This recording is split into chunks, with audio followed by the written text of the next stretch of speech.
Hey everybody, this is the Good Trip, Bad Trip podcast video edition. As you can see me. This is a test. See how it goes. I was gonna do a New Zealand edition, but as it turned out, I have to tell a different story first. It's not entirely a story about New Zealand. I'd call it an earthquake edition, yeah. So I'd like to just tell you a few words about what happened yesterday with us and the earthquake and the whole thing. So we came home to our hotel at around 11 to watch the supermoon.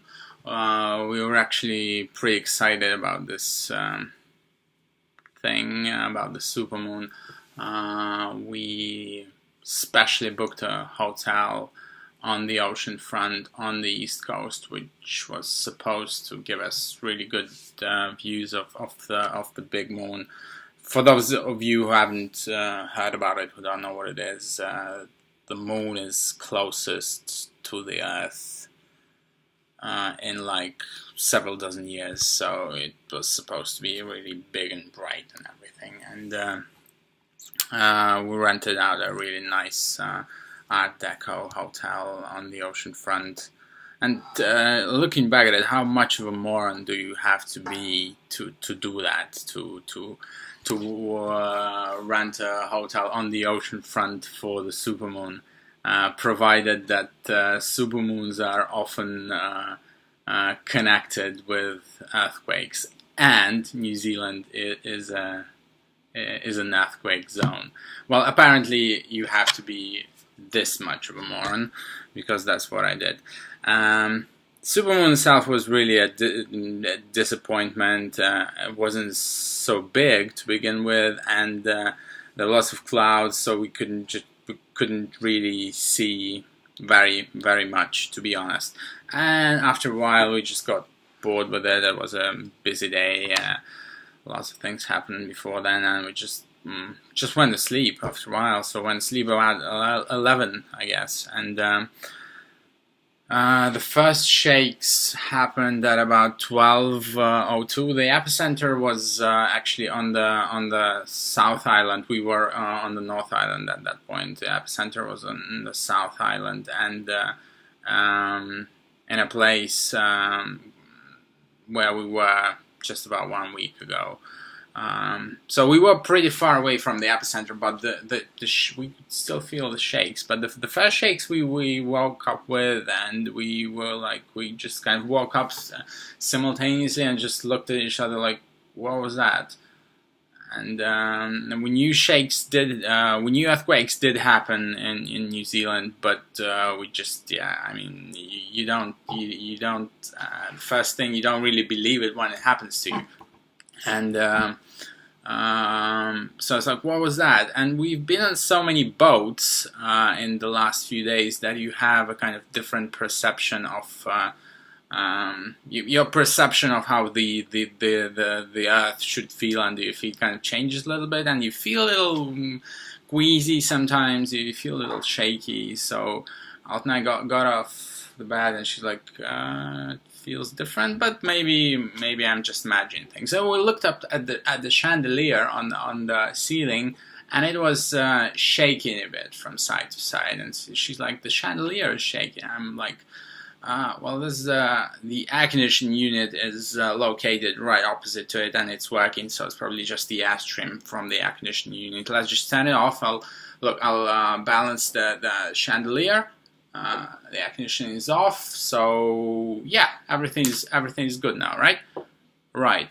And then the second shake came, and at the same time that the second shake came, our phones started going off simultaneously. We got calls and messages, and when I looked at my phone, I was flicking through the messages, and my eyes focused on one thing, like most of them. Like even in the previews, you could see like earthquake, tsunami warning, are you guys okay? Things like that.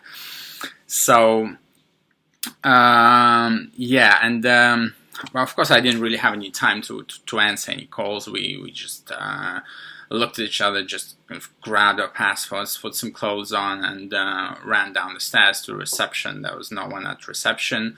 So we ran out of the hotel, we ran to our car, and the streets were pretty disordered. We were in the pier, and it is not a big town, and there aren't that many people living there. And I don't know what the other people around were doing, to be honest. They could have been just sleeping, they could have been already gone by then, or I don't know. And there was absolutely no way of telling what was going on, because it looked like a little post-apocalyptic, because the streets were empty. There's no sound anywhere, only the sound of the messages still coming in.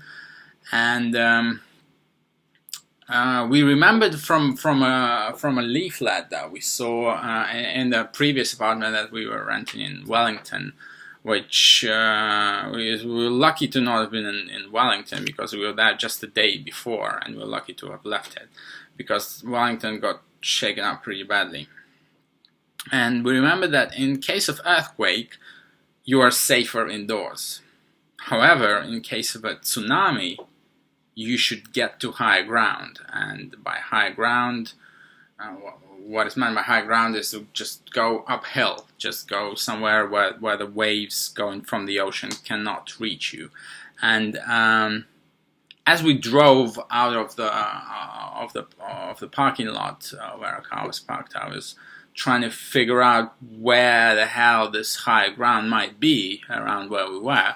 And first thing, we decided to just drive inland, just drive away from the ocean. And we were a little, when neither of us are good with directions, like drive right, no left, no right, no left, no forward. And thank God there was a gas station on our way. And I said I would pull up at the gas station, because the gas station was still working. There were some people there, and we saw a guy that was filling, looked really casual. He was just filling up his car, and he looks pretty casual.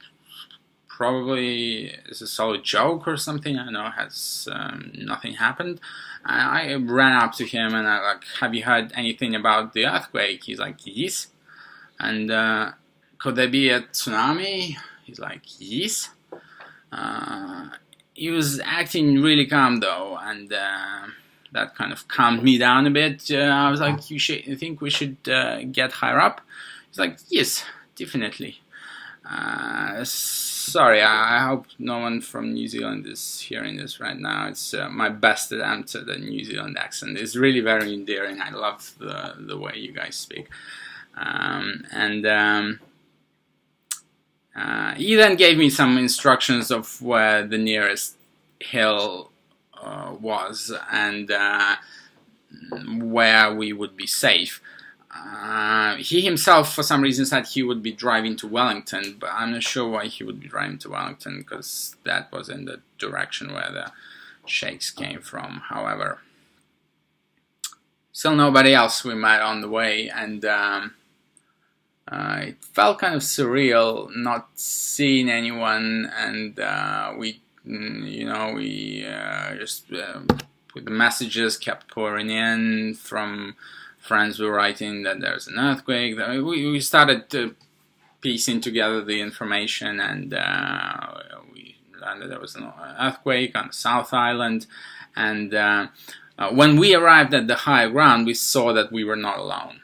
We arrived at the hill, we saw that there were cars there, and cars were continuing to pour in from all over the place. Some people were even running up the hill on foot. Families, with sleepy children, elderly people. It was like a movie in a way, but the presence of people around us calmed us down a little bit, to be honest.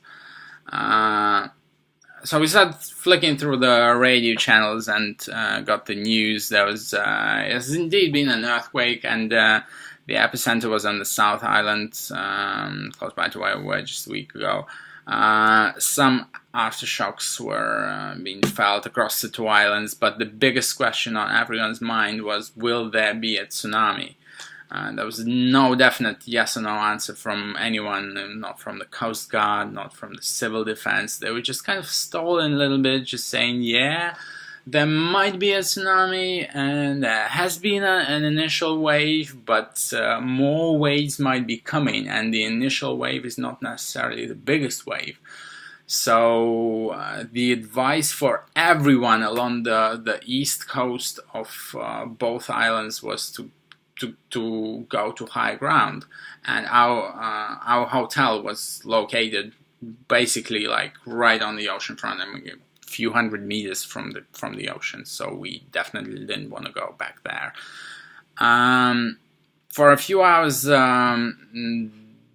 basically the different broadcasts were repeating more or less the same news over and over in different words, and yeah, it's a good thing that we were busy speaking with friends and relatives, telling them that we were okay for now, because it was a pretty,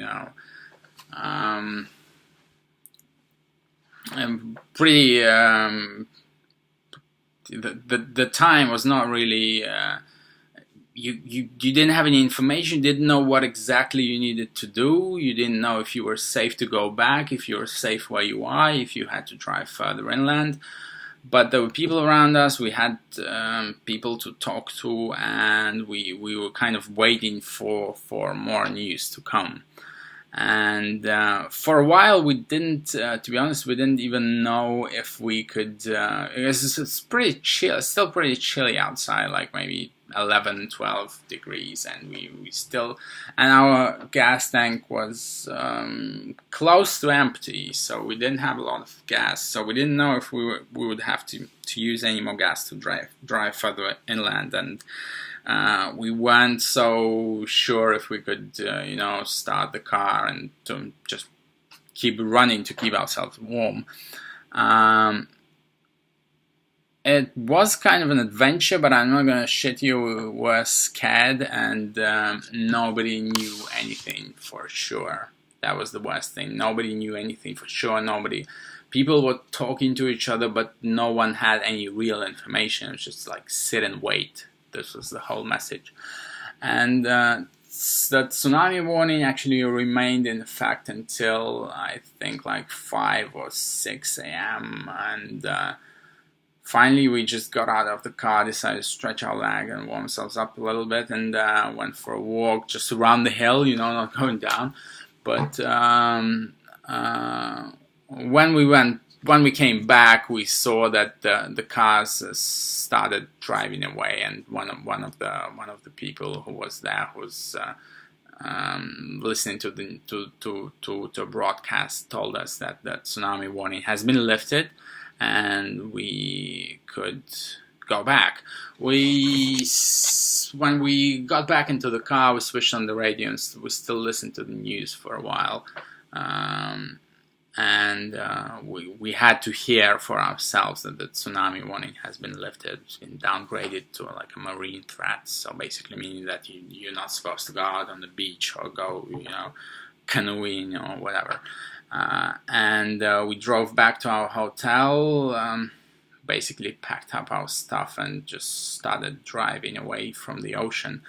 Because the warning might have been lifted, but the fear remained for sure. And the supermoon actually did look pretty great from the hill, from the high ground where we were hiding away from the tsunami. So we did get to see it in the end. So yeah, all's good that ends good. Thank you very much for caring and for all your messages and calls, and thank you, Stan, for waking us up. It would have been much scarier if we woke up later. And so thank you very much. We're all good, and I'm sure I promise to do a more uplifting podcast about my experiences in New Zealand in the next few days. Thank you very much. This was Good Trip, Bad Trip. Andre K signing off. Bye.